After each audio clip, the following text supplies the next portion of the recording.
एक समय की बात है, राखी और महेश अपने इकलौते बेटे करण के साथ मुंबई में रहते थे। काफी अमीर थे और उन्होंने अपने बेटे करण को बेहद ही लाड़ प्यार से पाला था।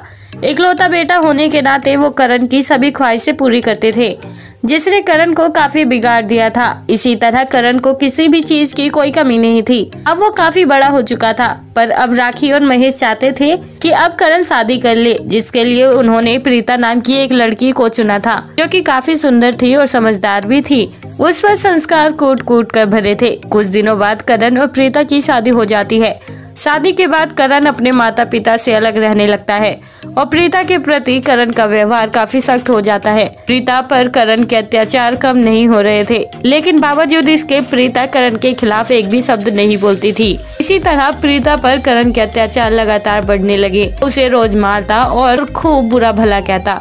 यही नहीं बल्कि हद तो तब पार हो गई थी जब एक दिन करण प्रीता का सौदा तक करने लगा था।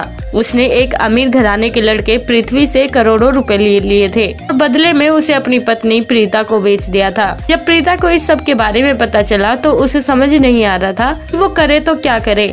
उसके सास ससुर भी अब उसके पास नहीं थे, जिसके चलते पृथ्वी प्रीता को जबरदस्ती अपनी कार में बिठाता है और अपने घर ले जाने लगता है। इसी बीच रास्ते में प्रीता को पुलिस स्टेशन दिखता है। तभी वो पृथ्वी से झूठ कहती है, मुझे प्यास लगी है, दुकान से पानी ले आओ। पृथ्वी कार रोकता है और शॉप से पानी लेने चला जाता है। तभी प्रीता कार से उतरती है और फौरन पुलिस स्टेशन जाकर अपने पति करण के खिलाफ FIR दर्ज करवाती है और पुलिस को लेकर करण के घर जाती है। प्रीता के कार से भाग जाने की वजह से पृथ्वी भी उसका पीछा करते करते करण के पास पहुंच जाता है। अभी प्रीता के कहने पर पुलिस करण को गिरफ्तार कर लेती है और पृथ्वी पर भी भारी रकम का जुर्माना लगाती है। करण की गिरफ्तारी के बाद प्रीता अपने सास ससुर के पास जाती है और उनसे कहती है कि मैंने कभी किसी को पलट कर जवाब नहीं दिया और आज मुझे ना चाहकर भी ऐसा कदम उठाना पड़ा। मैंने आपके बेटे करण को गिरफ्तार करवा दिया है। उसने मेरा सौदा किया था।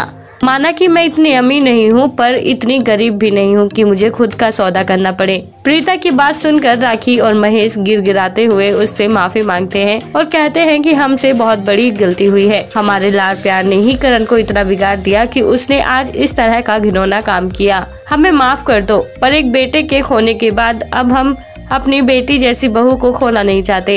अपने सास ससुर की इन्हीं सब बातों को सुनने के बाद दरिया दिली प्रीता भी अपने सास ससुर को माफ कर देती है और उनके साथ अपनी जिंदगी की एक नई शुरुआत करती है। तो दोस्तों, कैसी लगी आपको प्रीता की ये आंखें नम कर देने वाली कहानी?